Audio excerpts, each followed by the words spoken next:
Okay, sir, I think I will begin. So, good morning, everybody. Very happy New Year to all. Good morning, Honorable Secretary, Minister of Arts Sciences, Dr. M. Ravichandran, our Chief Guest, Professor S.K. Tandon, Chairman, Research Advisory Council of NCESS, my dear colleagues in NCESS, respected other dignitaries, ladies and gentlemen. The National Center for Art Science Studies, NCESS, Thiruvananthapuram, welcomes you all to the 8th Foundation Day lecture of the Institute. As you may be aware, Center for Art Science Studies, or CESS, was founded in the year 1978 by the great visionary Professor C. Karunakaran, who was a Deputy Director General of Geological Survey of India. The institute was initially established as an autonomous body under the Kerala State Science and Technology Department, and subsequently from 2003 it functioned under Kerala State Council for Science and Technology and Environment of Government of Kerala. During this period, the center was very well known for its research not only at the state level but also at national level and beyond. During that period, the focus of the center was primarily on the scientific needs of the state, especially in the fields of natural hazards mitigation, rainwater harvesting, natural resources management, and many other aspects of earth sciences. The Ministry of Earth Sciences recognized the potential of this center and took over its management on 1st January 2014. And consequent to this takeover, the name of the institute was changed from CESS to NCESS. Currently, the center is celebrating its 8th year of existence under the Government of India. The institute continued to pursue some of its important previous R&D programs and also initiated several new ones. The vision of the institute is to excel in solid earth research and its applications, which is very unique in the ministry. And the mission of the NCESS is to foster multidisciplinary research in emerging areas of solid earth sciences and provide services by utilizing this knowledge for earth science applications. Some of the key achievements of NCESS in the recent past are combined use of uranium-lead zircon dating and hafnium isotopic studies for understanding crustal evolution, chemical dating of monazites and other minerals using electron probe microanalyzer for petrological applications, geophysical mapping of deep lithosphere structures and shear zones, hydrogeochemistry of thermal springs of India, spatiotemporal variability of rainfall and its effect on hydrological regime in the Western Ghats, establishment of 3 critical zone observatories and 1 high altitude atmospheric observatory, development of reliable video imaging system for monitoring of beach surf zone morphodynamics, integrated island management plan for 10 islands of Lakshadweep, then coastal zone management plan for selected coastal districts of Maharashtra state and the entire state of Kerala. Successful completion of phase 1 of National Network Project on submarine groundwater discharge. These are few of the achievements in the last 3-4 years. In the current plan period of 2021 and 26, which is already in progress, NCESS is continuing research activities in most of its existing programs and have initiated 2 or 3 new sub-programs, namely the studies on Andaman subduction zone, muon tomography of volcanic eruptive centers, early silicate earth differentiation. NCESS would also be initiating the phase 2 of the submarine groundwater discharge national network program. NCESS celebrates its Foundation Day under the Ministry of Earth Sciences by holding Foundation Day lectures by eminent scientists. The first Foundation lecture was delivered by Dr. Sailesh Naik, our former secretary, on 8th January 2016 on the topic Future Earth, an Indian Perspective. Subsequently, we have had lectures from distinguished scientists on topics of geosciences of national and global significance. So, ladies and gentlemen, let us wholeheartedly welcome the Honorable Secretary MOES, who is also the chairman of our governing council, for accepting our invitation to preside over today's function. With a highly acclaimed scientific career spanning 3 decades of committed atmospheric and oceanographic research, Dr. Ravichandran has made an indelible mark in the fields of ocean dynamics and ocean observation systems. He has worked in all the autonomous institutes of MOS except NCESS. Prior to becoming the Secretary MOS, he was heading NCPOR and looking after numerous important scientific missions of India, including the polar science activities and geoscientific exploration. We are fortunate to have him today with us. On behalf of NCESS and on my personal behalf, I welcome you, sir, to this function. I understand that you would have to leave early, but thank you for joining. Professor Sampath Kumar Tandon, our chief guest today, is the chairman of our Research Advisory Council. He has been a very close friend and well-wisher of the Institute. He and his team have been guiding us in our scientific endeavor over the years. He kindly agreed to deliver our 8th Foundation lecture. We are really honored, sir, and we are keen to listen to your talk on the Anthropocene concept. We welcome you, sir, on this occasion of Institute's very important day of the year. I welcome all my colleagues of the Institute and all other friends who are watching this event online. Thank you all for joining. Now I would like to request Honorable Secretary Dr. M. Ravichandran to deliver his presidential address. Sir. Thank you, Dr. Jyoti. Respected Professor Tandon, Chairman of Research Advisory Committee for National Center for Earth Science Studies, Dr. Jyotiranjan Ray, Director NCESS, my colleagues at NCESS, invitees, friends from other institutes and universities, a very good morning to all of you. It is indeed a great pleasure to be here on this very first working day of the year 2022. Wishing you all a happy and prosperous new year for the 2022. And greetings and congratulations to each and every one of you on the 8th Foundation Day of our center. I take this opportunity to extend warm welcome to Prof. Tandon. It is indeed an honor to have you here, sir, and agree to deliver the foundation lecture. And we are grateful to you for agreeing our request and taking your valuable time with us today. As I remember in 2014, I think 13-14, we have a lot of meetings. And when CESS was there, I am one of the party committee member to change CESS to NCESS. So I had a first time interaction with the CESS in the year 2013 or 14, and we have a lot of important things. What is the necessity and why we need CESS to NCESS? So we have a lot of meeting with the various stakeholders from the state as well as the center. So I know what is going on during that time. So though I was not worked in NCESS, but I am sure that my involvement as well as my various interaction with the various groups at NCESS, both at in the initial phase as well as in the later phases. Also, I am a GC member, so I am aware what was going on in NCESS. At this juncture, I thank the past Governing Council chairman and members of the NCESS, RAC chairs and members of the NCESS, and also the directors of the past, directors of the CESS as well as NCESS. Especially, I know some of the people during the CESS time, Dr. Gas Gupta and Dr. Baba was there, and later Dr. Korean, Dr. Tiwari, and Dr. P.C. Rao, and now Dr. Jyotiranjan Ray, all spearheading this NCESS program. As I know that NCESS is a unique organization for solid earth science, solid earth research. I think there are, as pointed out, there are significant progress has been made during the last 8 years or so. But I think everyone has chipped in, and it is one unique organization in terms of manpower. There are two extremes. One is very senior people, and other group are very junior people. That's what I see when compared to other institutions.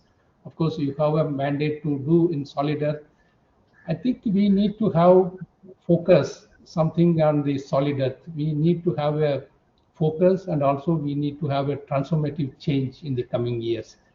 And also we need to have a more and more collaboration with the other national institutions as well as universities and also international organizations for the solid earth research.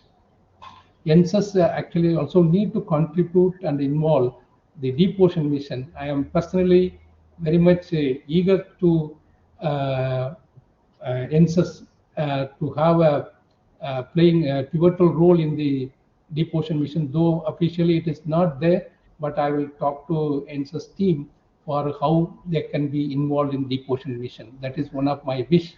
Not only ENSES, but also IITM and ENSES was not there in the deep ocean mission. I think they need to be involved, and which we need to discuss little later. Maybe when I come there, we can discuss. I need each one of you need to contribute to the growth of ENSES, and the teamwork is more important in terms of solid deliverable. I think each one of you in ENSES are contributing significantly, but we need to have a common goal in that. What is that we can deliver as a unique organizations? Because solid earth is your subject, and you should have a make a mark in the country. Of course, you have made a significant contribution to the state of Kerala. Of course, we need to do as a CSR. We have to contribute to the state, but as well as your arm has to be expanded throughout the country, especially in the solid science. I could see that the last few years, I think you have expanded significantly. I think especially submarine groundwater discharge, I think first phase you have completed. Now you are planning to go for a second phase. And also you have, of course, some of the landslide work and other things. I think that landslide work, especially in Kerala, I think you have to do some science on landslide. We don't require to do operationalization, but science of landslide we have to focus in the coming years. And of course, as you director pointed out, the Andaman subduction zone, and also some of the cloud physics and lightning, the observatory in Munnar, and also coastal research, beach monitoring, and other things. I think you have to divide the group in such a way, your institute mandate focus, how you want to be in next 10 years as a ENSES. So that is a prime work. And some of the work, maybe the atmospheric science and other, maybe coastal research and other things, you can have a secondary role you can play, because there are other organizations are there. So I think you have to define your focus, and you have to be, I would like to have ENSES to come forward as solid science research center for the India at the national level. I think that's what I'm looking for it. And hopefully each one of you contribute to this. I know there are some issues and other things. I noted down some of the points with my side, especially the revival of some of the scientist position, and also manpower and funding issues. Definitely we will take care from the ministry. And you all know that maybe very soon you will also have some leverage, or maybe you can utilize the corpus fund and other things that we are in the process. Very soon you will be getting the order regarding how to use the corpus fund by yourself for the institute building. And also I know that that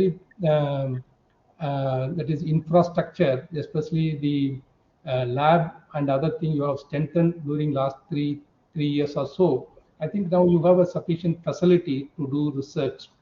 But at the same time, I am eagerly looking forward to have a good building, especially ENSES. I think that is lagging in the present setup. I think you have to develop some good building for the ENSES. So whatever the things we need to do, we can discuss later. But at the same time, you have to think positively to build the infrastructure, not only lab, but also the institute and other things. Of course, you try to spend your expenditure as much as possible in the first quarter, so that you will be able to get much more funding in the next 3 quarters or so. So I would like to use this opportunity to thank each and every one of you and would urge you to fascinate about sharing the responsibility of ENSES for the growth. I know ENSES has come a long way, and we need to put each one of you to contribute and share our what is called potential for the growth of the organizations. I think the infrastructure, especially lab facilities, whatever you have established, we need to fully utilize for by our scientists, as well as for, we can also share our resources to the other institutions and also the universities for the benefit of solid earth research. I think a great relationship is based on two principles I always believe. The first is to appreciate our similarities, and the second is to respect our differences.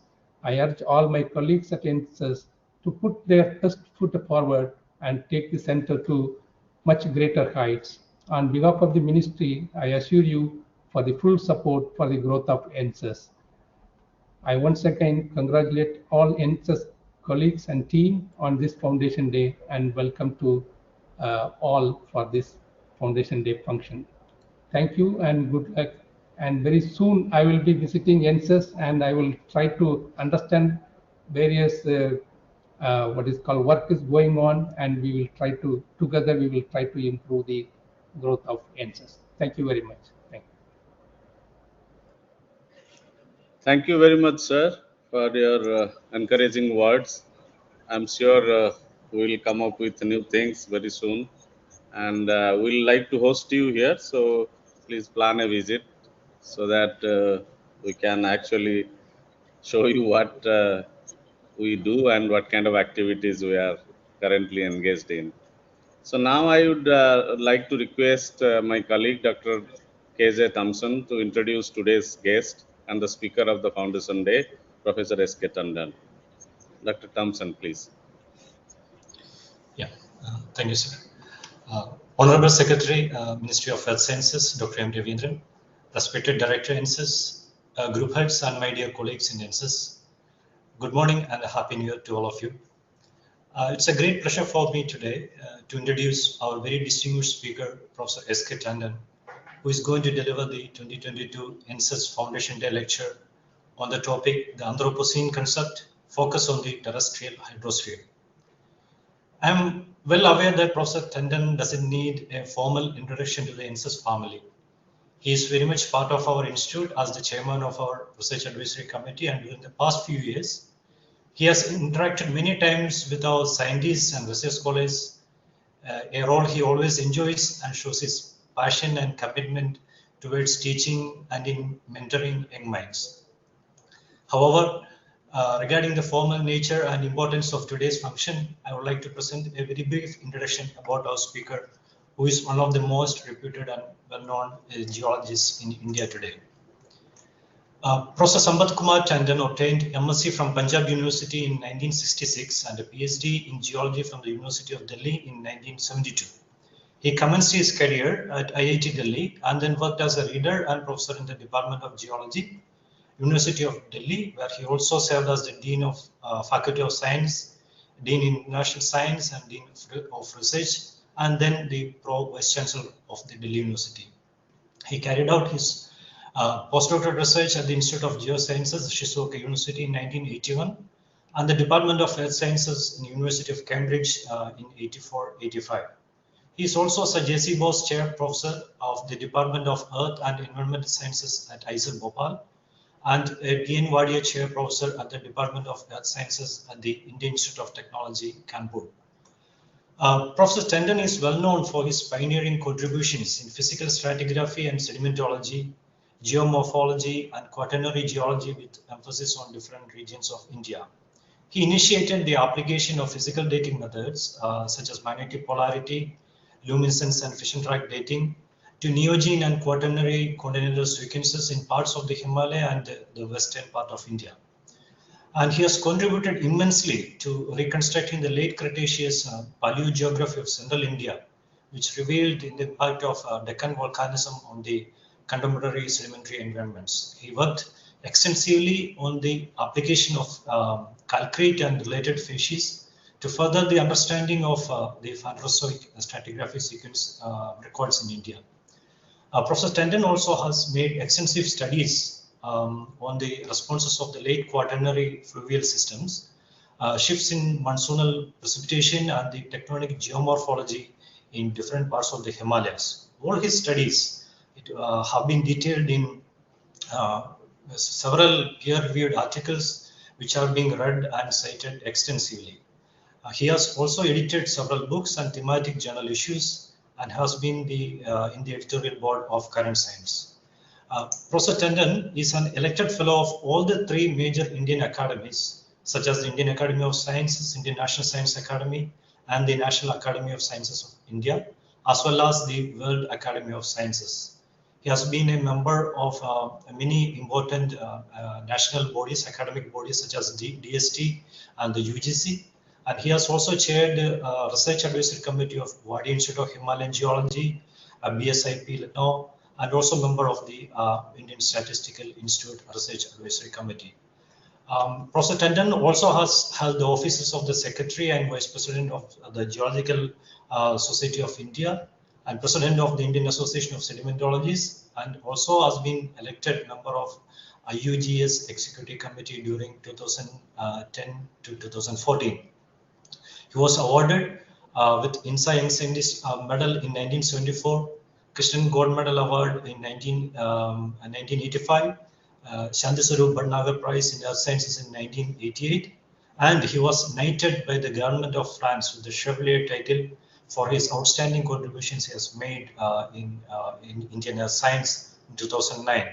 And it is worth mentioning that in 2006, Professor Tandon has delivered the 7th Professor C. Karunakaran Endowment Lecture in our institute, while it was the Center for Earth Science Studies. So, ladies and gentlemen, it's our privilege that Professor Tandon has kindly agreed to deliver the ESSO-NCESS Foundation Day Lecture 2022. So, I now request Professor S.K. Tandon to deliver the Foundation Day Lecture. Please note that if there are any questions, those attending through Bharat VC may ask at the end of the talk, and those who attend through YouTube may drop the queries in chat box. Thank you. Should I start now, Thompson? Hello, can you hear me? Yes, sir. Yes, sir. Sure. Okay. At first, let me express my warm greetings to my own family in some way, because as I said, I've been associated with ESSO-NCESS for a long time. So greetings to one and all in ESSO-NCESS on this very important occasion of the 8th Foundation Day and the establishment, the transformation from CESS to ESSO-NCESS. I think the major point there is that funding is now adequate and we get a lot of money, and because of that we are now well equipped. And because we are well equipped, the expectations from the community, of course, becomes greater. So I think on this Foundation Day, we must pledge to actually take the publication profile of ESSO-NCESS to heights greater than the Everest. That's all that I will wish you in terms of good luck, and my best wishes that the publication profile takes a quantum leap in this decade. That would be really what the contribution of ESSO-NCESS would be to the nation. And I am sure that that will be achieved. I can already see signs of it, which is very, very heartwarming, that one is seeing very good papers from in very good journals now. So I think the time is ripe where we will see more and more of this. With that, I think without losing more time, I'm going to go to my screen sharing mode. And so my screen, okay.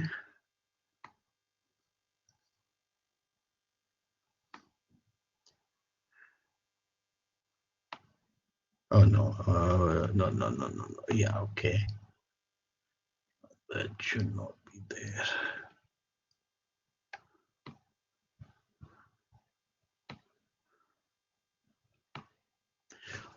Okay, can you please confirm that you can see my screen? Yes, sir. Perfect. Okay, great. So let us take off on a journey, actually, the journey of the Anthropocene concept. And as an, well, senior citizen, I must kind of worry more and more about the terrestrial hydrosphere, which is what provides us with our lives. The first thing that we need to think about when we think in terms of the Anthropocene is, after all, what is the Anthropocene? The whole concept is, on one side, there are two dimensions to the Anthropocene concept. One dimension is that of the Earth, and the other dimension is of humans.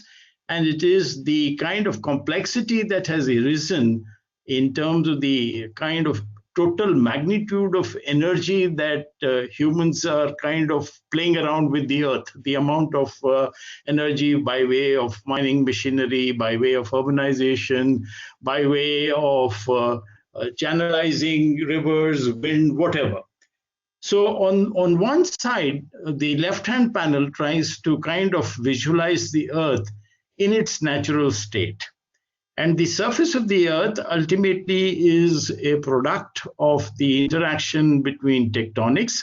I hope you can see my cursor, and if you can please confirm that you can follow my cursor. Hello? Hello, can you see my cursor? Yes, sir. Right. Okay. So between tectonics and climate, so there is this interaction over here. And that, of course, is modulated to some extent by orbital forcing, greenhouse feedbacks. So these are the drivers, essentially. And then the orbital forcing, in turn, actually determines the amount of insulation that is coming in terms of the eccentricity, tilt, and so on. So you have a physical atmosphere, you have a chemical atmosphere, the chemistry of the atmosphere. That, of course, has a bearing on vegetation, physical weathering, physical land surface, chemical land surface, and then, of course, weathering the entire sediment routing systems of the plastic sediment, the physical ocean, and then the chemical ocean deriving from the land material, essentially. So that is the simplistic version of the working of the Earth's surface. No humans are involved in this. On the right-hand panel, we see that there are people in this triangle, and this people is, of course, an ever-burgeoning population. We have something like 8 billion people now, well, pretty much close to 8 billion, 7.9 billion people. And then, of course, what are our needs? Our needs are water, very important, energy, very important, food, very important, and of course, consequently upon our needs is the natural biosphere, essentially. So we are interacting, drawing, and modifying, and have modified the biosphere for 10K, almost 9,000 years, essentially, in our search for food, in our search for water. We have modified the Earth, essentially, and in our search for energy, we have modified the atmosphere, and thereby we have modified the climate. And you can see all these double-headed arrows, which are, feedback arrows that are there. So this system, the natural system, now is superimposed because of people and their need for energy, food, and water, which are fundamental needs. We have modified the climate, we have modified the vegetational succession, and we have also modified much else. So I think that is a prelude to kind of begin to think in terms of where we are. Now, I thought this time around, let me kind of look at, in talks, in papers, now there is an insistence on keywords. So I thought, let me put down, keywords. Brotherton diagram is my first keyword. Anthropocene is the second keyword. Terrestrial hydrosphere, the freshwater boundary, the planetary boundary. Now, this has been a controversial thing. Say, how to define the freshwater boundary? I mean, how have we impacted the freshwater boundary of the global water cycle? And then, of course, because there was criticism that at the global scale, you cannot assess this, people tried to talk. Today, currently, in the last 3-4 years, I've started talking about 6 sub-boundaries based on different water functions. And then there is also some concern that the global water cycle generally ignores the human footprint. GWC stands for the global water cycle. So my talk is going to essentially revolve around three parts. Part one will be an introduction to the Brotherton diagram, which gives us an overview of how Earth system science is being pursued for the last 30 to 40 years.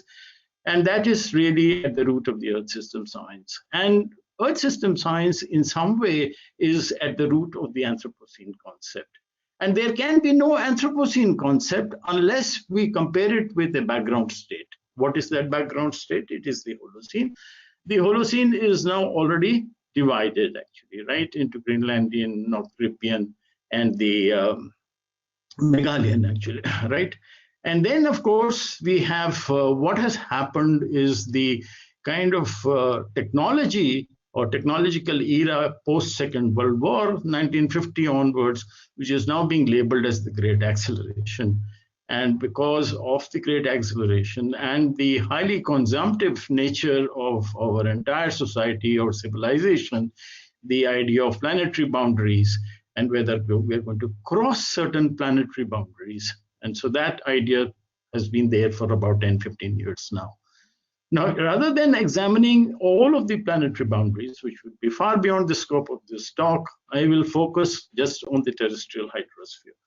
Ultimately, it is about water for human beings, the fundamental requirement for our survival, actually. And part three will get into a little more detail on the planetary boundaries, and then, of course, the question of interrogating the freshwater boundary, then why people wanted to interrogate it, and then trying to find ways how to look at the sub-boundary level and then integrate that information into how humans are transforming the global water cycle, and then also worrying about absence of the human footprints. There's been a tendency to ignore the human footprint in the assessment of the global water cycle from the depictions and perceptions. So there has to be a modification in our approach so that we can look for realistic water accounting.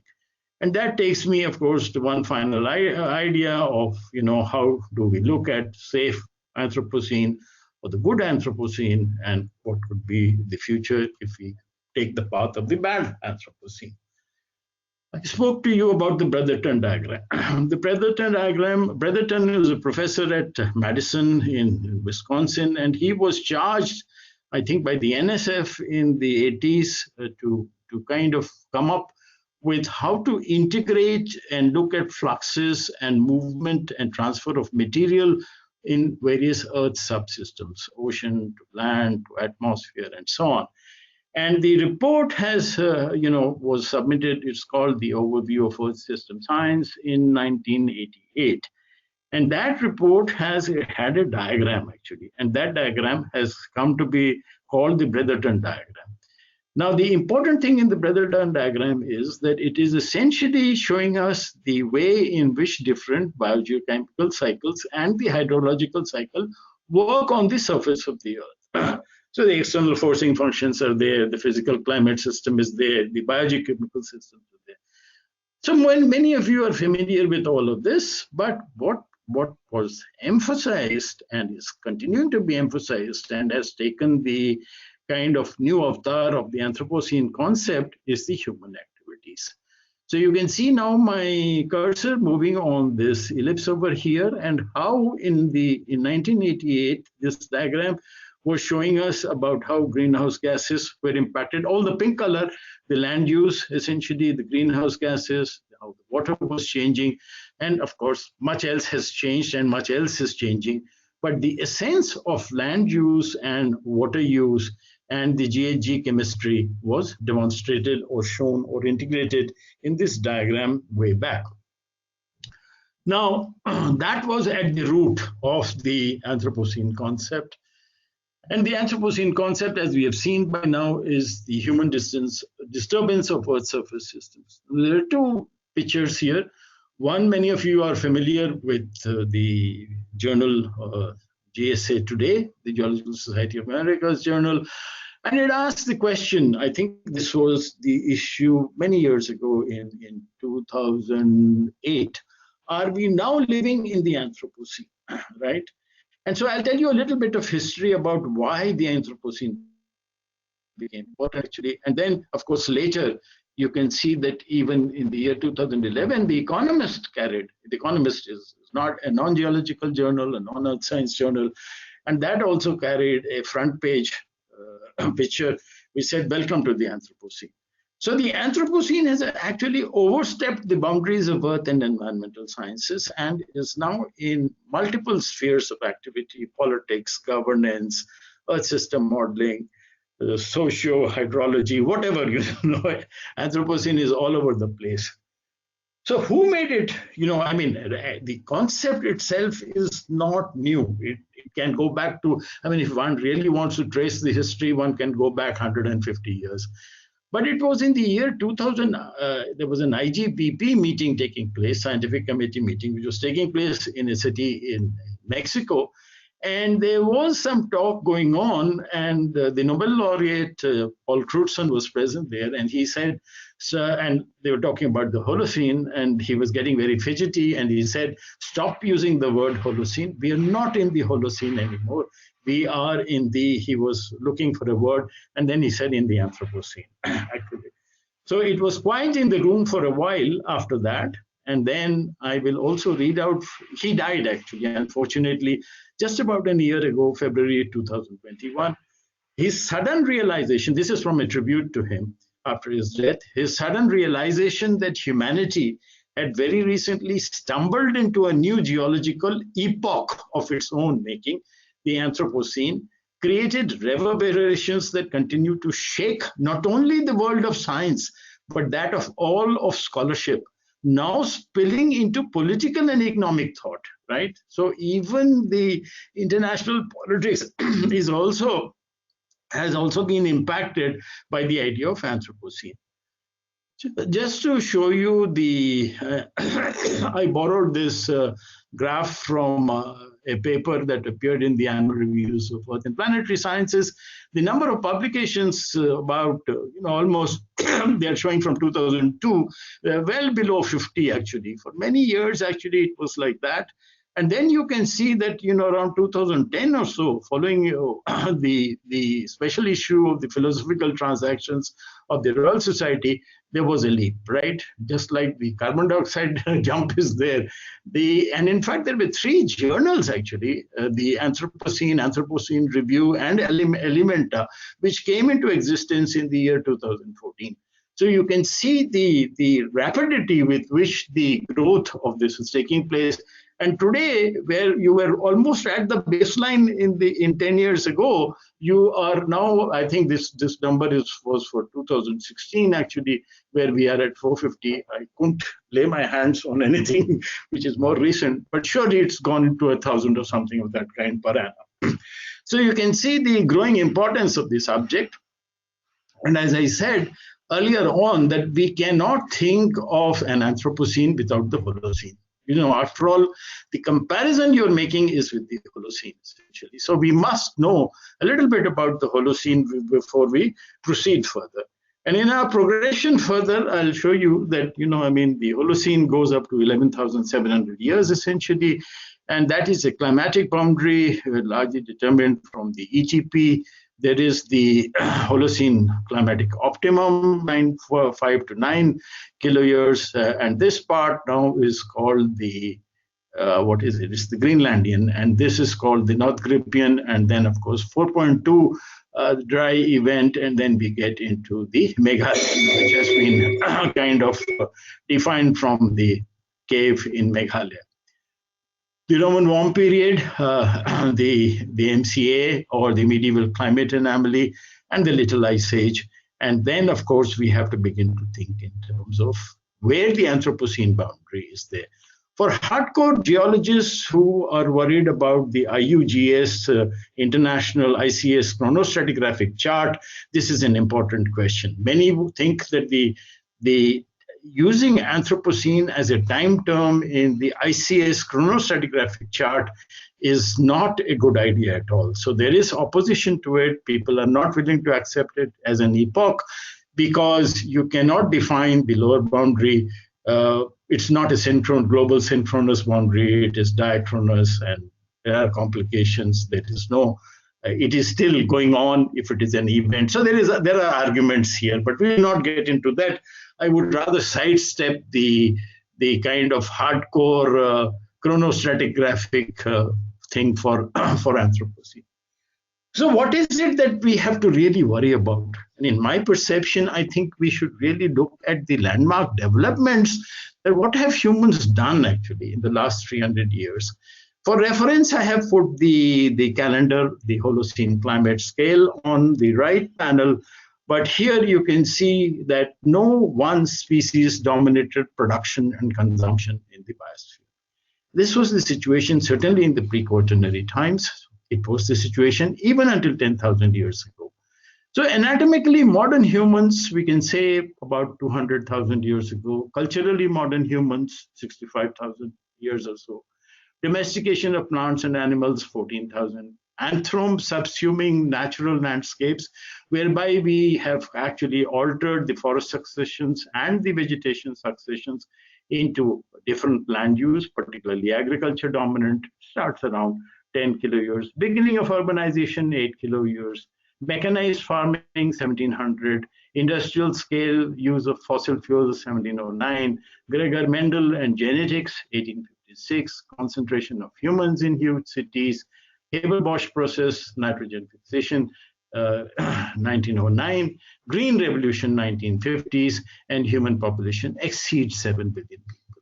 So here on one side, nature actually played its role by providing us a Holocene, relatively stable climate state with some kind of interventions here at 8.2 and 4.2.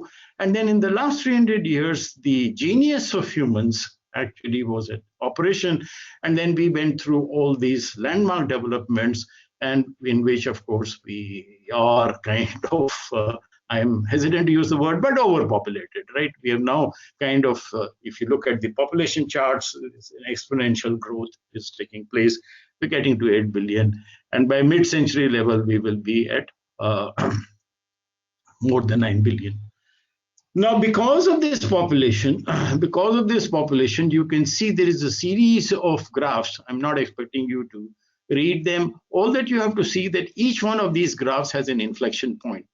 Population has an inflection point, GDP has an inflection point, water use has an inflection point from where it just jumps off. And this jumping off is largely 1950, right?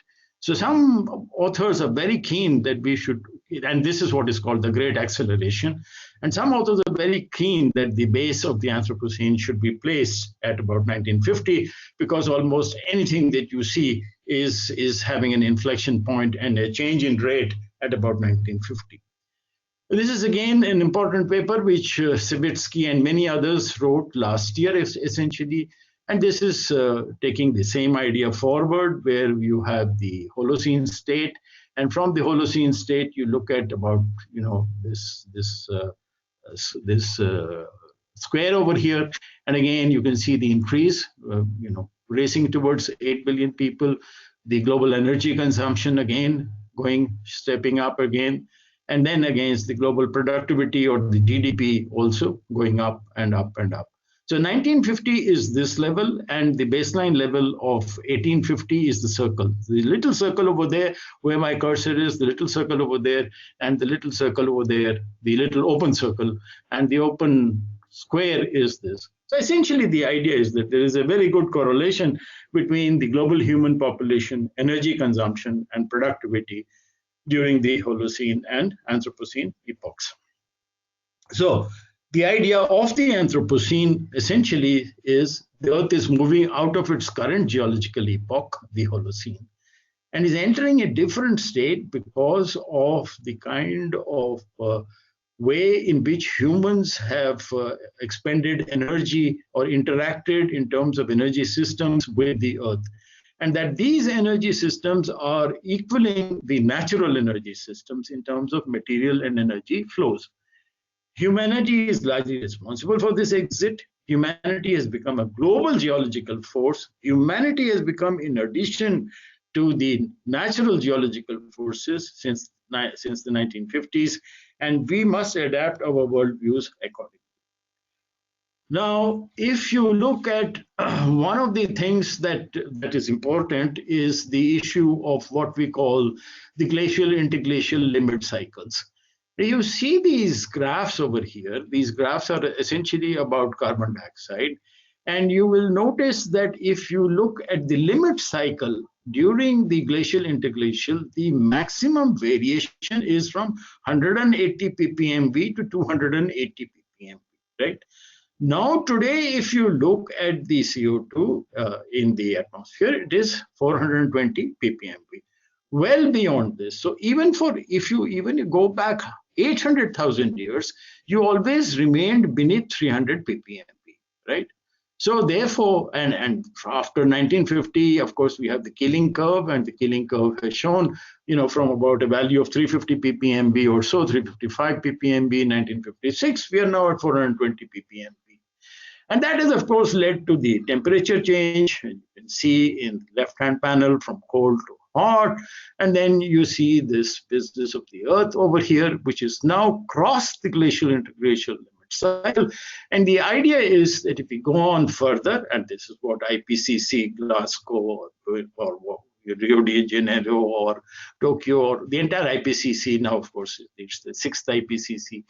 So if we come here, and then, if this is our path in the Anthropocene, from the Holocene into the Anthropocene in terms of human emissions and in terms of biosphere degradation, and then crossing the planetary threshold. This is a PNAS paper from Stefan, 2018. And then you enter, a point of no return, which is the hothouse Earth, actually, right?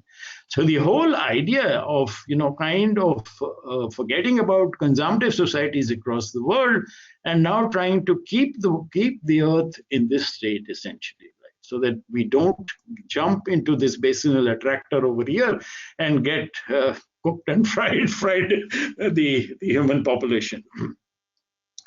So that takes us to the important planetary boundaries. Many things are there: the atmospheric aerosol, chemical pollution, ocean acidification, stratospheric ozone depletion, etc.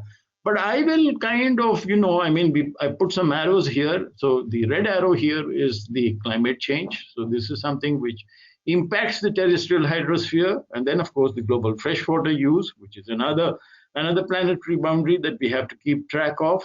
Change in land use, because the global freshwater use and the change in land use are tightly integrated, and also biodiversity loss. So 1, 2, 3, and climate change, these planetary boundaries are of specific interest we talk in terms of the terrestrial hydrosphere.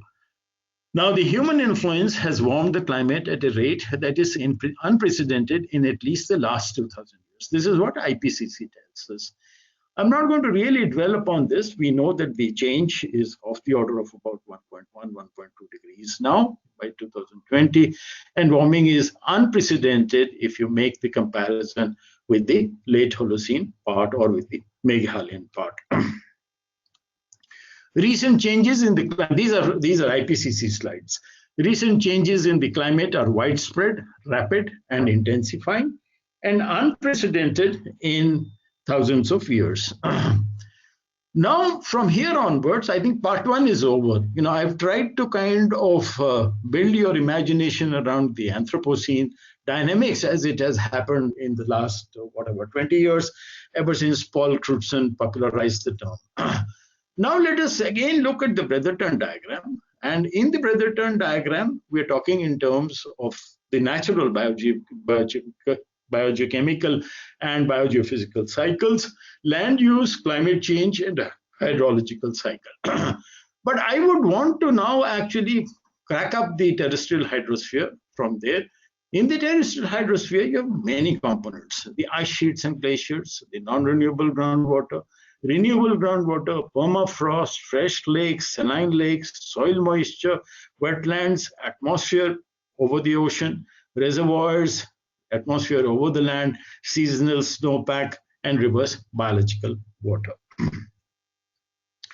So you can see, how do we keep track? I mean, if you kind of say global water cycle and say just freshwater use, can we really do the accounting? The accounting has to be actually done at the scale of the elements of the terrestrial hydrosphere.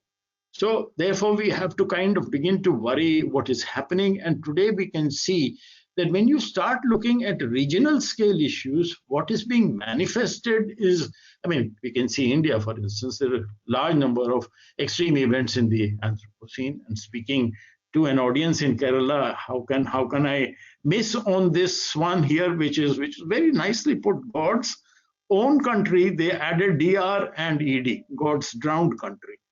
Right, so these are the extreme events which have bothered Kerala, Uttarakhand, flash floods just devastate Leh, Kedarnath, all over the place. We are seeing the impacts of climate change and manifesting themselves through different parts of the country and in hydrosphere. On one side, deluge floods, and on the other side, droughts in the Anthropocene. So the other end member is droughts in the Anthropocene.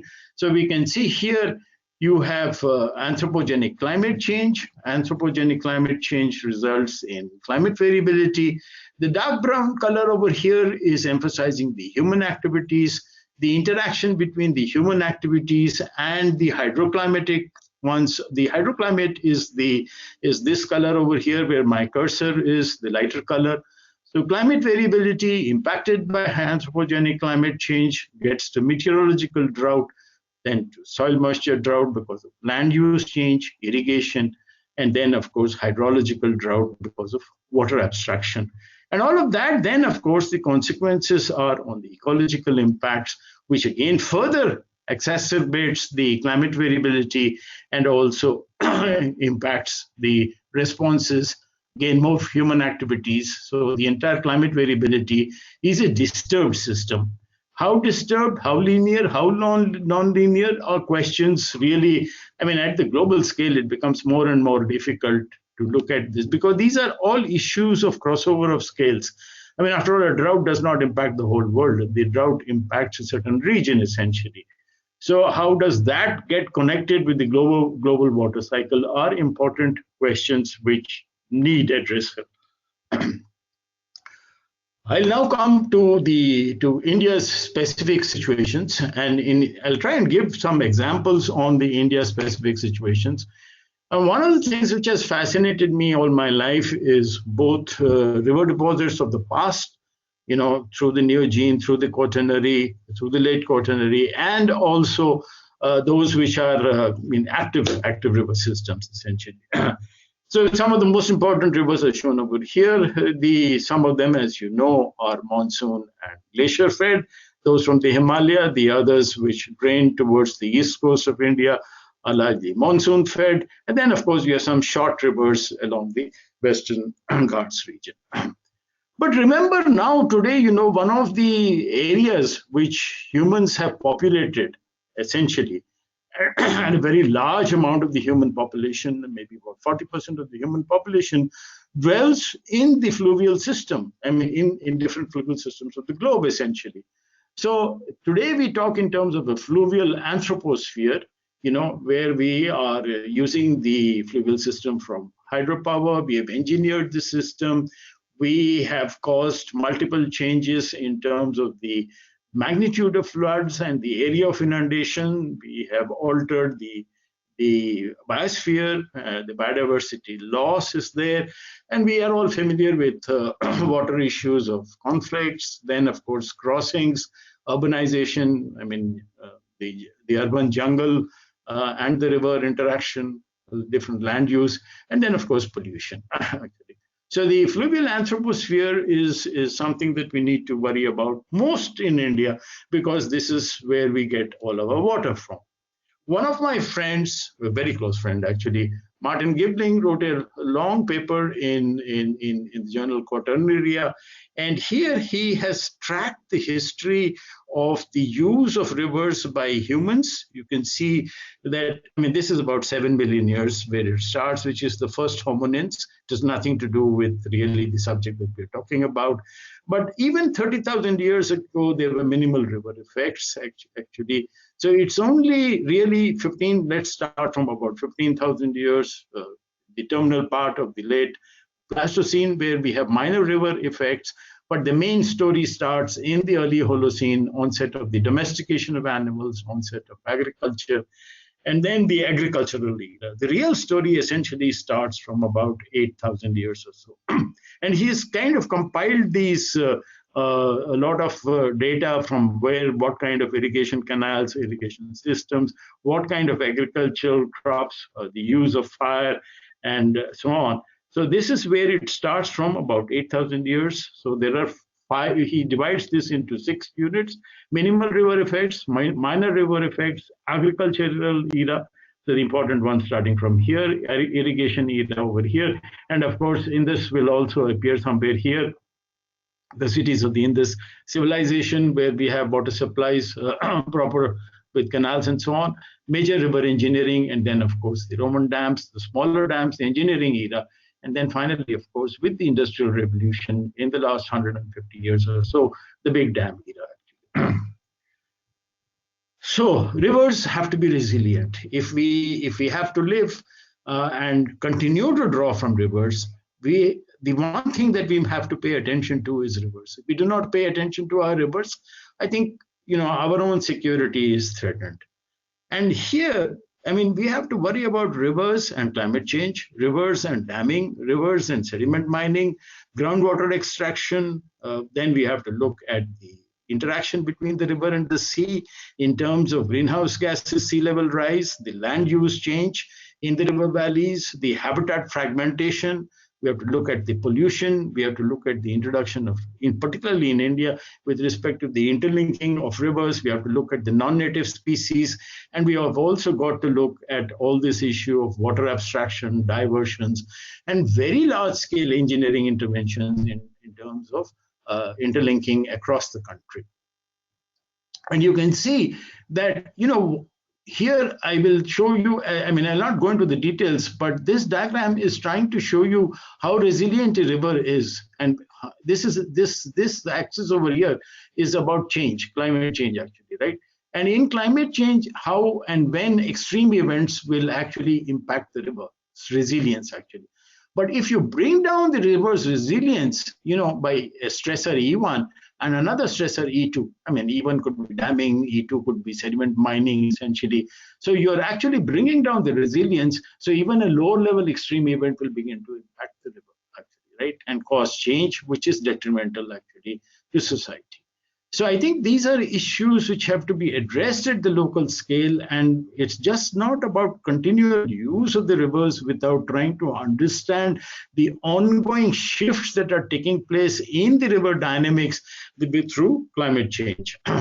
Now, this is something which I have fancied. This is from Savitsky.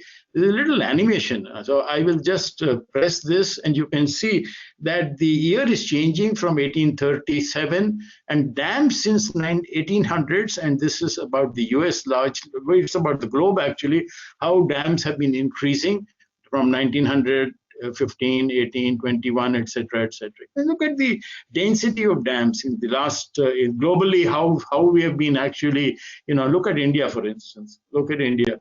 By about 2009, you can see where India is, right? You can see where the US is actually, right? Okay. So you can see the kind of density of dams damming that has gone on. So this is the density of dams of the US, 2003. And then, of course, because of that, there's a huge change in the sediment fluxes. And that's the area of the Mississippi.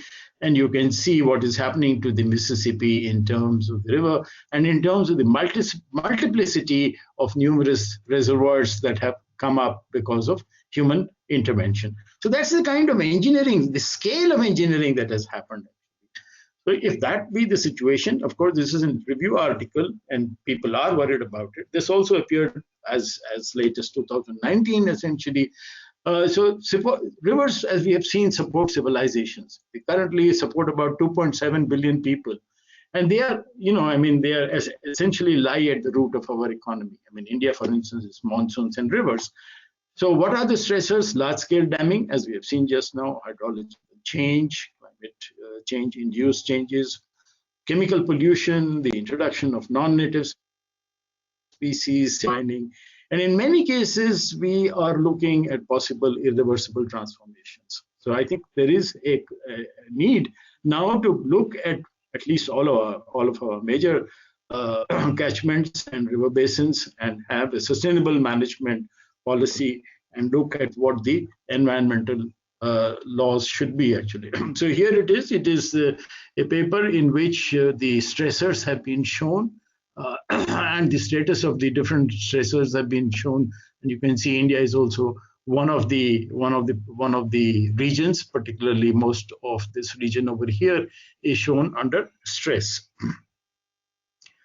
One other thing, because of this large-scale damming, one other thing that happens in the terrestrial this thing, and we don't have a study similar to this. This is there for the Yellow River, the Chinese areas, as well as Vietnam, the Yellow River, the Yangtze River, the Pearl River, the Red River, and the Mekong River. How does sediment dynamics change? For the last 5,000 years. And this is important from the point of view of the kind of large-scale deltaic subsidence that can take place and the inundation by the sea level change that can take place. So because of that, you can see that you're talking in terms of a number 610 raised to 9 kilograms per year before 2 kilo years PP. You can see the line is flat actually, okay. Around 1,000, there is this, abrupt increases there from 2 to 1 kilo years. Why does that happen? Agriculture, land use change, deforestation. Okay, so in the last 1,000 years, so that is the change that has taken place. The steep jump actually in terms of numbers essentially from here from 600 to almost 4 times, 1950 to 1960. Post 1960, again there is a decrease actually.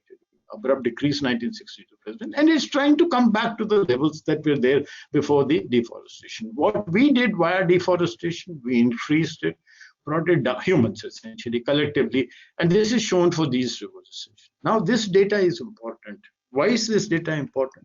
This data is important because relative sea level budget, and this is again a paper from Nature Geoscience 2009, and I'll take you to this equation, which is essentially about the delta surface elevation. The delta surface elevation, the relative sea level change over here is marked by aggradation. That is the amount of material that is coming down, that is locked now in upstream dams and because of engineering. So we are suppressing this term, which is the positive term. The sea level, we are increasing this term, and then of course we are also we have some natural compaction that is taking place, and then we have an accelerated compaction because which we are causing ground subsidence. So the accelerated compaction term is there, and this is impacted by human occupation and interaction with the environment, oil extraction, groundwater extraction, other activity leading to subsidence and compaction. So we have a natural compaction, we have a rising sea level, we have a reducing aggradation, we have an accelerated compaction, and then of course we have a load isostasy, which is long-term issue, so that really doesn't matter. But this term over here, and this term over here, and this term over here do matter actually. And consequently, there is this fear of the deltas that they will be sinking essentially. Now, this idea actually is extremely important from the point of view of our entire coastline on the East Coast actually. I mean, just as much as the Chinese have been studying their deltas with respect to ground subsidence and the amount of sediment the changes that are taking place in the sediment flux, these are important studies which are missing from our kind of country. One of the humans are sinking deltas 4 times faster than sea level is rising. This is a conclusion of that paper by Sivitsky et al. And you can see the sea level rise, And one of the deltas which is most threatened is the Mekong Delta actually, right? I mean, the Ganges is also not performing too well. It's somewhere in the middle. But let's turn our attention to Mekong for a while. And if you look at the Mekong Basin, you can see this is the Mekong Basin. You have hydropower dams. All the yellow ones are the hydropower dams. You have cross storage of material over here. And then the storm tracks have changed because of the climate change. And that has also resulted in a significant reduction of sediment being brought to the delta essentially. And consequently, sea level rise curves plus the reduction in the sediment flux have added to all this, and that if there is no mitigation, there would be this kind of this thing is there without any mitigation. That is the kind of cumulative subsidence that is going to take place. And much of it, we are talking about 1.2 meters, and that's a lot of subsidence, and that drowning of a very large part. So with mitigation, of course, they have this pathway over here. So I think these kind of studies are extremely important if we have to worry about our coastal areas. I'll take you through another example with which I'm familiar, and I was part of this study essentially. One other important thing is that we have embanked our rivers, and a very familiar story in India is the North Bihar plains. And in North Bihar, you get a lot of floods.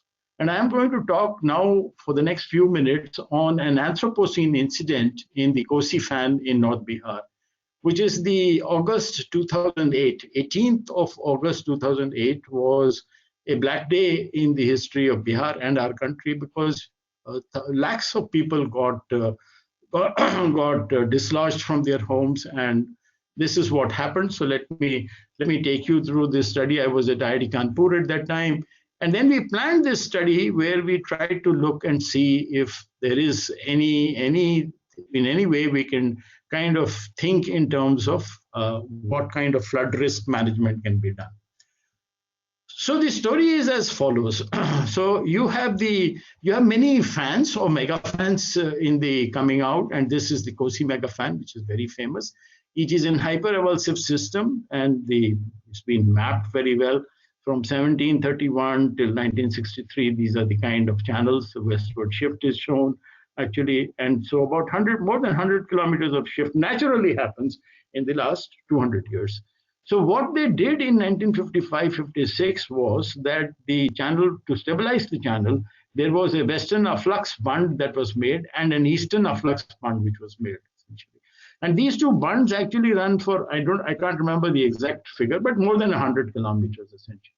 And there is a barrage over here, which is the Kosi barrage, which was constructed in 1963. The eastern bund, the western bund, the Kosi barrage, and then you have these paleo channels, right? And then, of course, this is the general trend of migration that we have. So this is the broad setting with the major human intervention, essentially. Until 18th of August, this was the situation, but then when that embankment broke, actually, so there was an embankment breach about 12 kilometers upstream of the barrage. So as I showed you a little while ago, this is the barrage. And there, about 12 kilometers upstream of this, the embankment breach occurred.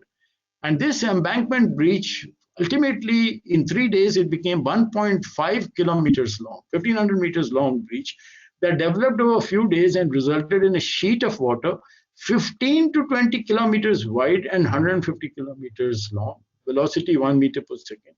And it just jumped out, right? So this was the scene, actually, 22-kilometer wide channel belt. The whole area was inundated, and the channel finally, because we had embanked it, it was embanked at this position, it went and occupied an old channel of the Kosi, one of the old paleo channels. So that was the scene in August 2008.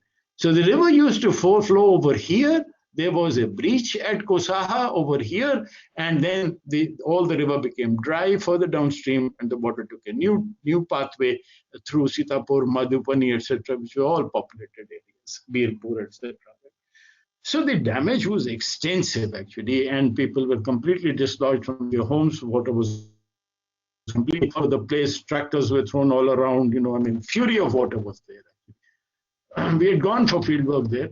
So then we asked ourselves the question that, look, could we have predicted at least the inundation, if we knew that this breach is going to come? So is adequate connectivity information embedded in the DEM, in the digital elevation model, to enable forecasting of major flow paths and obtain an approximation of the inundation zone? And we found, yes, that information is there, because ultimately you are looking at the flow accumulation. And the flow accumulation is a consequence of the connection between slopes. So topography-driven channel connectivity from Kusaha into the avulsion belt, we used techniques, etc. But I think, to cut a long story short, we finally published a paper in geology in which we could show that by examining the channel connectivity structure of the August 2008 we can actually contribute to flood risk assessment. At least we can forecast the inundation area if we have some idea of from where the bed elevation is high and where the embankments are not well maintained. So that was another story from the terrestrial hydrosphere in India. Another thing that has happened very recently is the acceleration of ice loss across the Himalayas over the past 40 years. Right? Now, this is a paper in Science Advances which appeared recently, and that is again causing a lot of disaster. Again, in the terrestrial hydrosphere, massive rock and ice avalanche. You remember 2021 disaster at Chamoli. A couple of papers have already come out in Science. NGRI has also, NGRI plus the Potsdam group have been able to come out. And some very nice illustrations are there. Just to kind of take you to this very quickly. This is the area in the Himalaya in where the glacier was there. And then the damage was done here at the Hydel project in the Rishiganga over here, and also at Tapovan. And there was a sediment cascade effect in the sense that a large mass of ice fell about, I can't remember, about several hundred meters down actually. And you can see this about 150 meters or so, rock and debris actually. And that, of course, caused a debris flow downstream. And then, of course, kind of damaged everything that came in its wake, including the Hydel works, essentially downstream area. So these things are a consequence of ultimately ice thinning, right?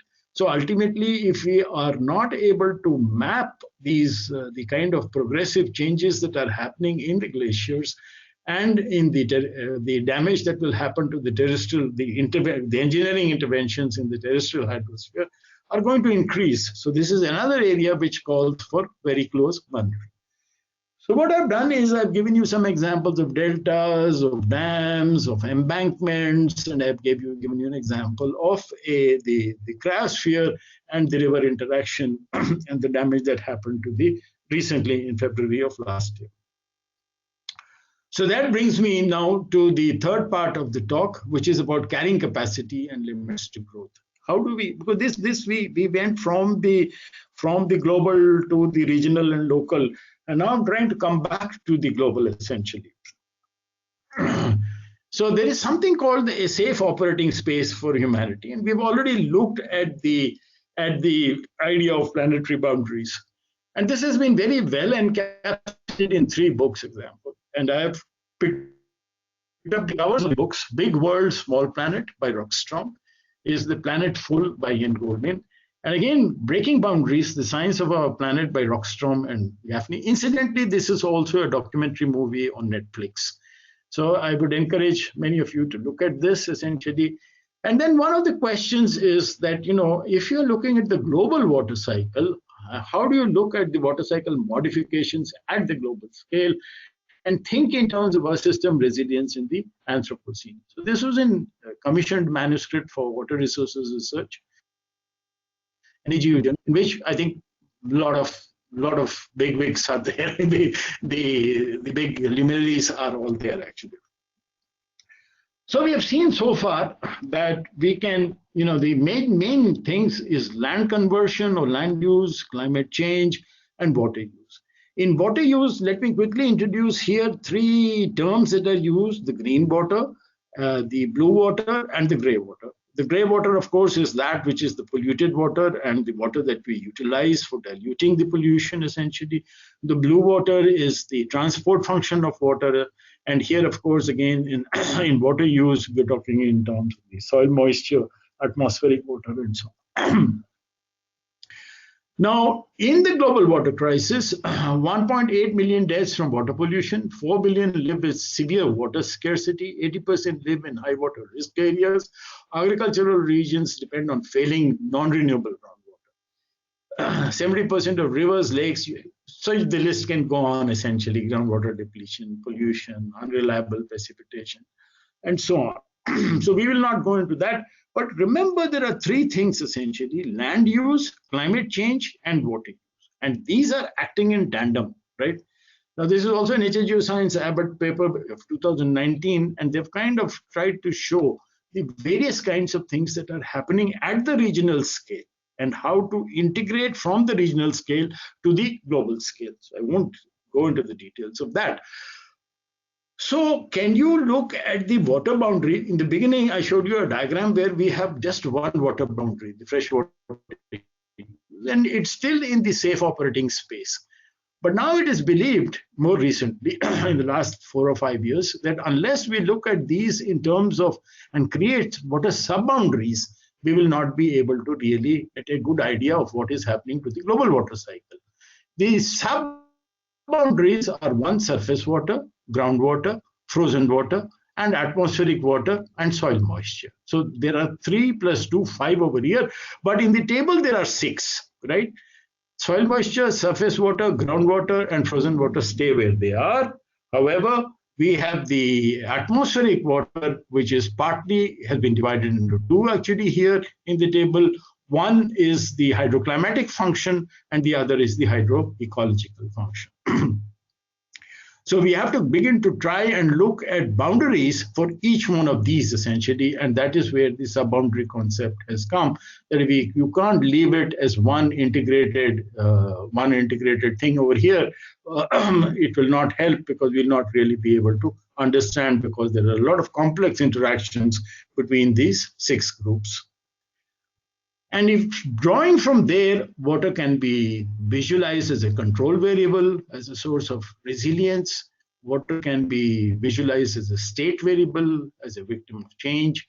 It can be visualized as a driving variable, water as an agent of change. And how it interacts with society. So these 3 states of water: control, state, and driving. And then you, of course, try and put society, because society is consuming water, you supply water, withdrawals are there, wastewater return flows are there, ecosystem, society interacts with ecosystem, essentially water's role, regulatory role is being disturbed, and then of course water's productive role is also being disturbed because of societal interaction. More recently, of course, people have tried to look at the interactions between society, land, and climate. And in fact, they have also shown that the right-hand panel, interestingly, is from a paper where they are showing the collapse of the Syria, actually. They've used the current crisis in Syria to show how migration took place, agricultural collapse took place, political instability took place, and then, of course, land degradation, and how society, land, and climate, all 3 actually kind of got together to cause the crisis that is ongoing over there. One last aspect before I come to the closing slides is about another paper which appeared, which was Human Domination of the Global Water Cycle. But notice the title. It says absent from depictions and perceptions. So what these people as a group, and you can see these are large authorships, 15, 20 people coming together actually. So we are all familiar with the global water cycle, but how generally in most of these things, they are not showing the human footprint actually. So they carried out an analysis where they have a table, and I have brought that table here in front of you. Percentage of diagrams that showed water pools, fluxes, and human activity. N is 114 from various parts. It just shows different large basins. And they looked at all these things, and you can see that in the global water cycle, atmosphere or land, 94% are showing, ocean is being shown, etc., etc. Permafrost is being shown. But when we come to human activity, what they did was they looked at 464 is their N, and any sign of humans in the water cycle depiction, only 23%. Humans integrated with water cycle, only 15%. Blue water use, only 10%. Use, even less, 3%. Gray water use, 2%. Climate change, 1.4%. So you can see that we still are in a world where the accounting or change in accounting system for water, which integrates human activity, is still at maximally at 23%, right? Here you have numbers varying from 1.4 to 23, right? So I will show you here. This is the same paper, the water cycle, generally the natural water cycle. And here, of course, they have tried to integrate and provide some initial quantification of the grey water use, of the blue water use, groundwater recharge, groundwater discharge, as well as the green water use, because the green water use is very strongly dependent upon the concept of the anthromes, that is no longer the biome, but the anthrome, where the land is essentially being converted, very large areas, both agriculture, irrigation, and all those aspects have to be brought in. So finally, let me try and conclude that, we had a very small population. And if you look at the total human, the emergence of the human beings, and then about the beginning of fire, Homo sapiens, the expansion of human populations, modern human beings, the megafaunal extinctions, the spread of farming, large-scale mining, the European conquest of Americas, the strong industrialization, the great acceleration, and that's where we are. And we spoke about the Earth there, which is now, there, and we are speaking about planetary boundaries, and we are also talking about, limiting the temperature to +2 degrees centigrade. So the idea essentially is, if I showed you one of the diagrams where I showed you a basin in which the Earth should not go and fall in that basin, is to keep it either in the good Anthropocene or even better to go in for stronger measures and come to a safe Anthropocene. But this then requires a huge change in our perception. So let us turn our attention to this political economist. She was also a Nobel laureate, Elinor Ostrom, 1933 to 2012. And she was responsible for the compilation Planet Under Pressure. And this is what she had to say. The concept of the Anthropocene heralds a profound shift in perception of our place in the world. Centuries from now, the defining event of the 20th century may not be the Great Wars, the battle of ideologies, or even the Industrial Revolution per se. It may well be the ascendancy of a single species, that is humans, to become the dominant geological force in a single human lifetime, right? I mean, I'm getting to 77, right? So I'm a product of the Great Acceleration. I was born in 1945, actually, right? Pretty much at the beginning of the Great Acceleration. So you can see, and when I look back, I can see people have produced maps of the world, and India, you can see, is being used planet, they call it, the ancient anthropogenic biosphere, and how long can we continue to use it in the way with the perception that we have. So let me kind of finally conclude on this, problems of the terrestrial hydrosphere. I was just, sitting down and thinking, and I said, let me just pen down one last slide. What are the problems that we have in our terrestrial hydrosphere? Melting of glaciers in the Himalaya, consequential impacts in downstream. We have an incident right away, February 2021. Rapid groundwater depletion in the northern parts of India and in the alluvial aquifers, well known. Decoupling climate change-driven changes in the hydrological system from human stressors. We yet have to do it in most of the cases. Urban hydrology, flooding. Who doesn't know about Chennai? Changing patterns of extreme events, consequential landslides, floods and cascades, recent examples from the Himalaya and Canada. Contamination of renewable groundwater, arsenic pollution in it. Known and novel emerging contaminants from agriculture, industrial and domestic activity. Increased temperature and intermittency of flow in arid and semi-arid regions. I haven't seen very much of activity on this front also. Submarine groundwater discharge and seawater intrusion, great. Our institute is strongly involved in it. Changing sediment yields because of dams and other structures, groundwater abstraction, assessment of ground subsidence and deltas, and vulnerability related to coastal inundation. I haven't seen very much. Again, I mean, we have very strong studies in Mekong. We can use the Mekong example to at least begin such work maybe at ENCESS. Is it now time for new water governance structures based on limits, justice, and wisdom? Do state governments and the central government sit back and begin to rethink our governance, the long-term governance? Thank you very much. Okay, I think I'm done. Now what I will do is, shall I stop sharing my screen? Hello? Let's see. I mean, if somebody has a question which No, sharing my I mean, maybe it's okay.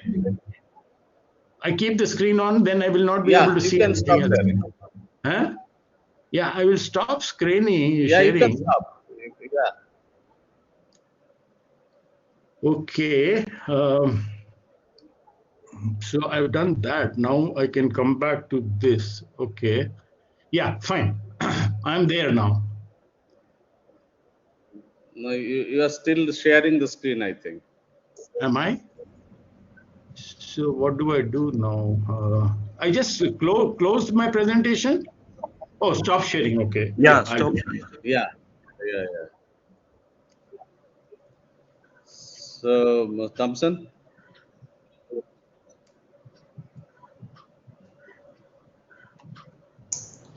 Sir. Yeah, if there is anything, you can ask people.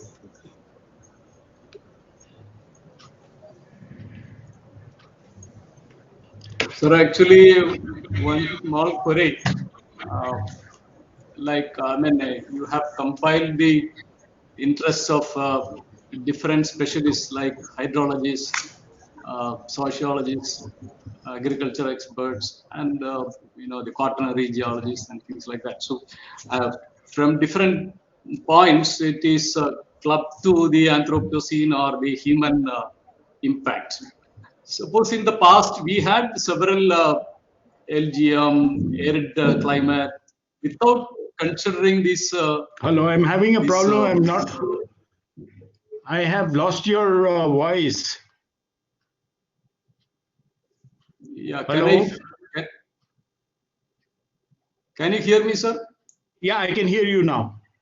Yeah, the point is that without considering this human component, we had major climatic changes. So how do we account this as 10%, 15%, 25%? Now, what we are observing today, the climate changes or other things, is it really, what could be the impact of this particular component compared to the normal natural processes that is taking place? Yeah. See, the point is that when you took the example of the LGM. I also showed you the Holocene and different kind of changes that took place in the Holocene. I'll take you back to just one example, right? Now, if you look at the history of carbon dioxide in the atmosphere for the last 800,000 years, it has never exceeded 300 ppmv. That has been demonstrated from your ice studies and so on. Now, so that, going beyond certain limits which were there, particularly in atmospheric chemistry, that is what is driving the climate change. The climate change is not being driven by anything else but the changes in the greenhouse gas chemistry, actually, right? And the consequential changes on climate, have never happened at the rate at which this is happening. This is happening at the scale of 50, 70, 100, 200, 300 years, right? That is the importance, the rate change, right? Changes, the 5 degrees of change took place at PETM, Paleocene thermal maxima. LGM, there was 120 meters of sea level fall, right? So, things have happened in the past, which the magnitude and dimensions are very large, actually. But, the time scale, can something happen in 50 to 70 years? 355 ppmv was when Charles Keeling started measuring carbon dioxide at Mauna Loa in Hawaii. Today, 420. It just took how many? 45 plus 20, 65 years. So I think it's the rates of change which are bothersome, actually. That has not ever been documented in at least the last 1 million years, I think.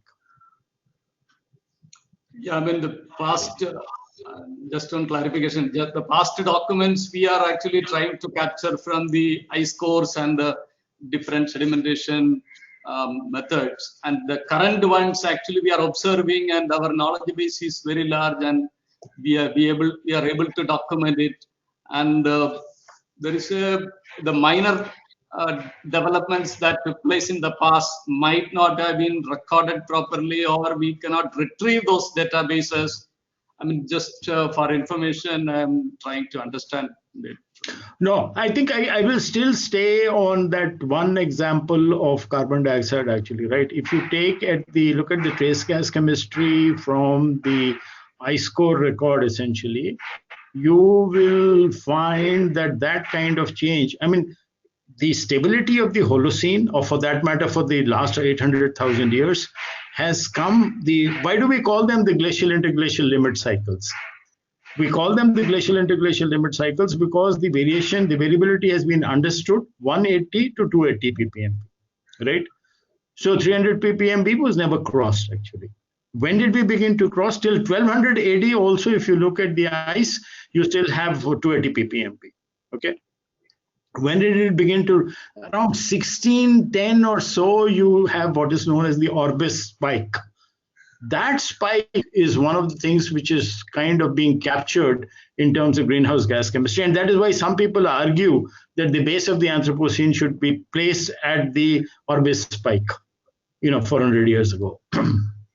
Sir, out of all these anthropogenic effects, like deforestation, agriculture change, this hydrological cycle modification, that would be the most critical thing, isn't it? Like we are damming of things, which increased the evaporation, which increased the subsurface flow.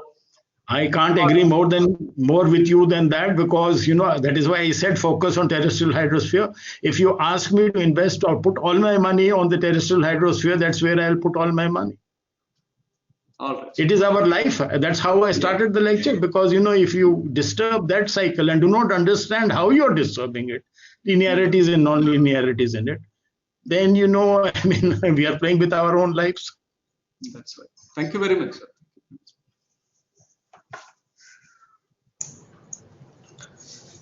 Sir, I have a small query. Say that during our past, all this evolution, Earth's evolution, we have all these catastrophic events, say, related to some major geological events, and which resulted in major climatic changes. But considering this Anthropocene, do you foresee that it can cause such a catastrophe or such an impact like a geological event?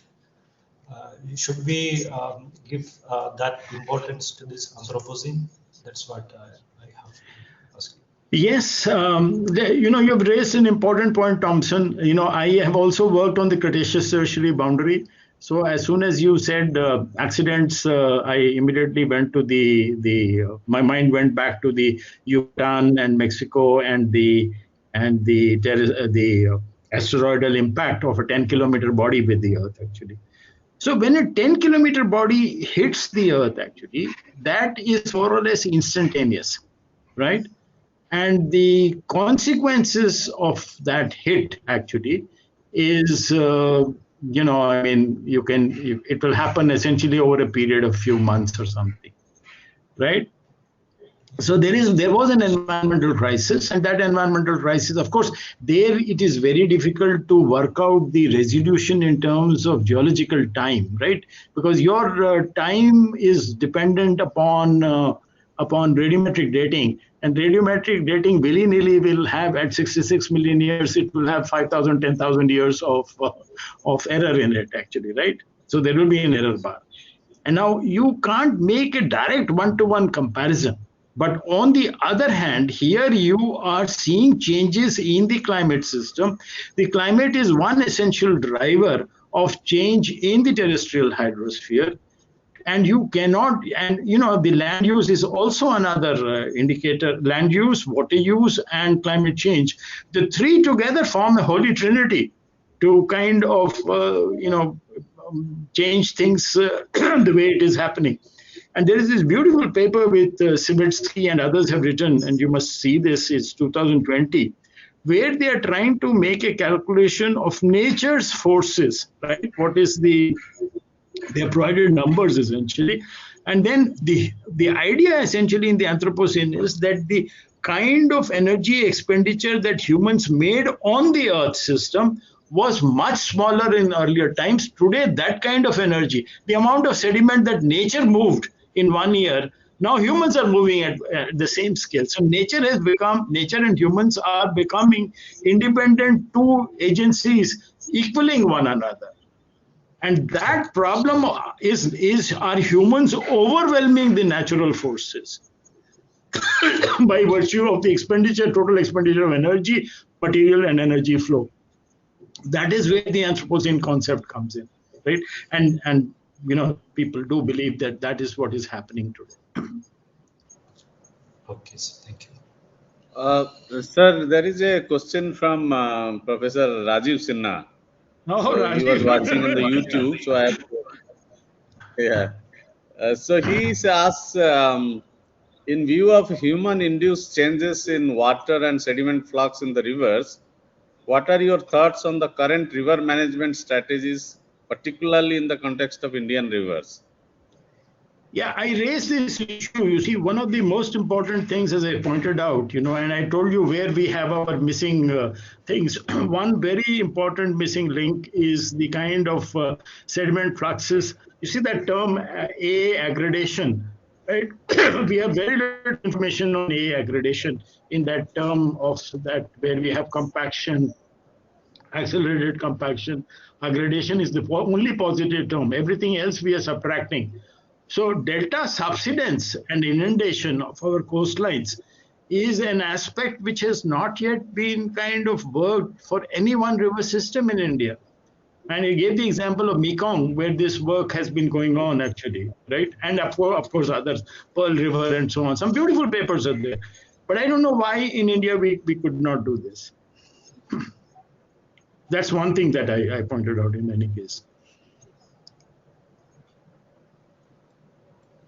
The Upasana is asking whether already this Anthropocene is already in use, I mean, for climate change after 1950, or it is still being debated. No, I mean, can we already use in the literature?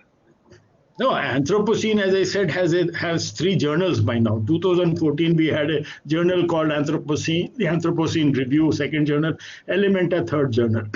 So Anthropocene, at least 1,000 papers are published every year on Anthropocene.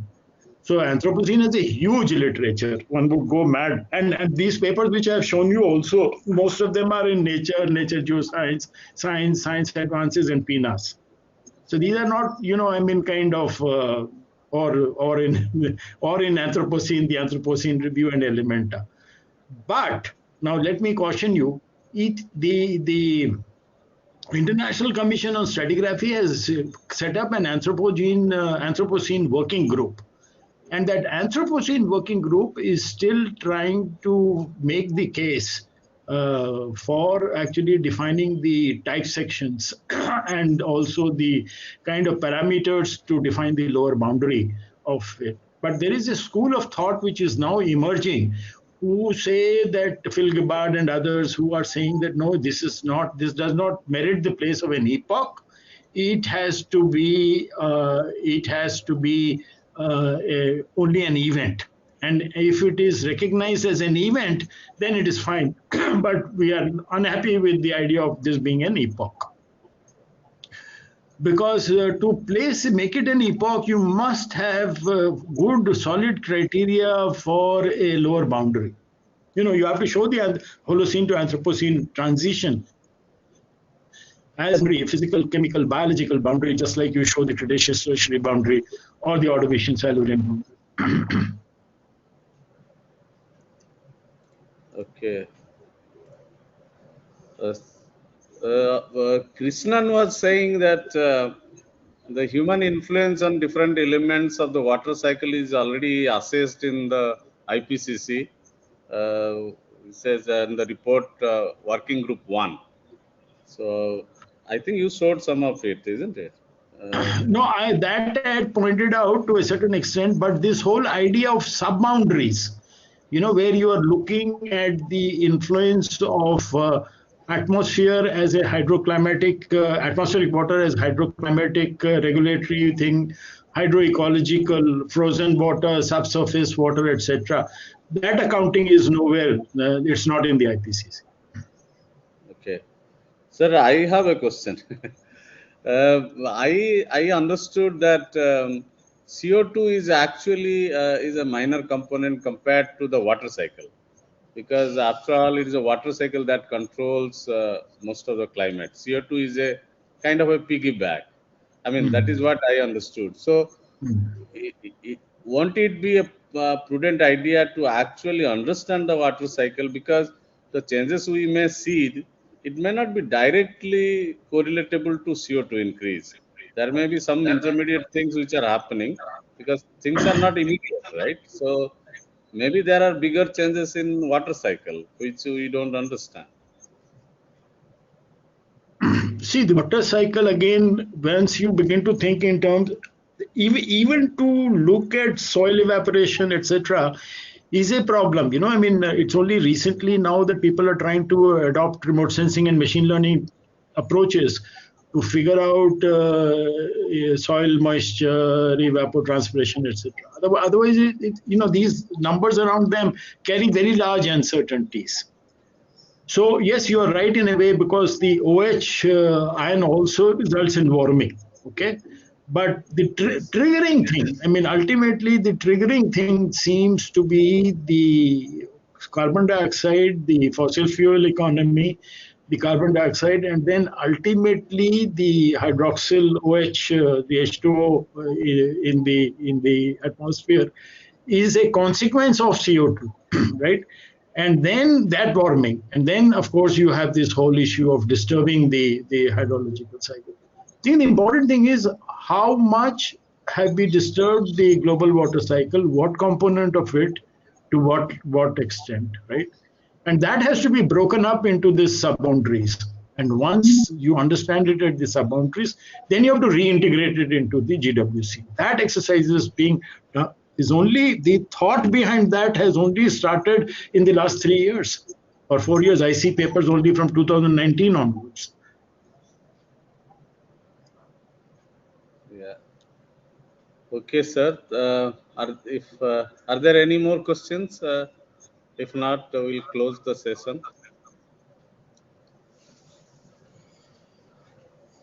Okay. So thank you very much, sir. Dr. Rashmi, are you here? So kindly proceed. Yes, I'm here only. Is my voice audible, sir? Yes. Yeah, I can hear you. I can hear you. Okay, sir. Thank you. Respected Secretary, Dr. M. Ravichandran and MOES, Dr. S.K. Tandon, Chairman RSC member, Director, Senior Scientist, NCESS, all other staff, ladies and gentlemen. Hello. Hello. It's fine, Rashmi. You can proceed. Okay, sorry. So, all ladies and gentlemen, and welcome and a happy new year to all of you.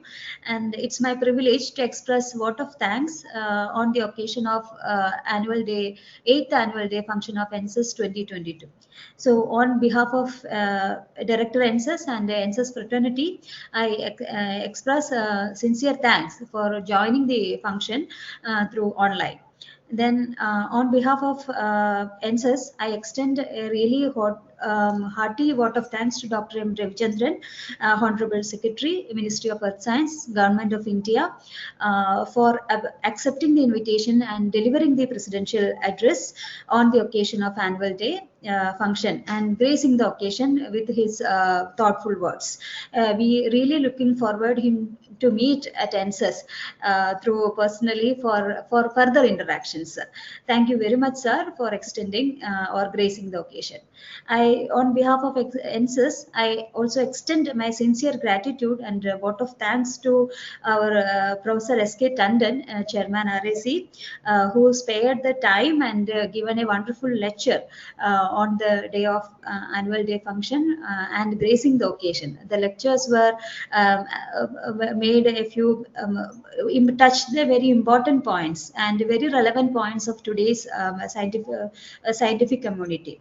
So, so I express sincere thanks and thank you very much, sir, on this. And I express sincere gratitude to Director ENSESS for constantly guiding and organizing the function, and also extend thanks to Ministry of Earth Science for supporting us over the years. Then I extend thanks to Dr. Thompson for introducing the speaker for today's function. So my gratitudes to all the audience over here for joining through online and also gracing the occasion. Thank you very much, sir. Thank you very much to all of you, and once again a New Year greetings to all of you. Thank you, Dr. Rasmi.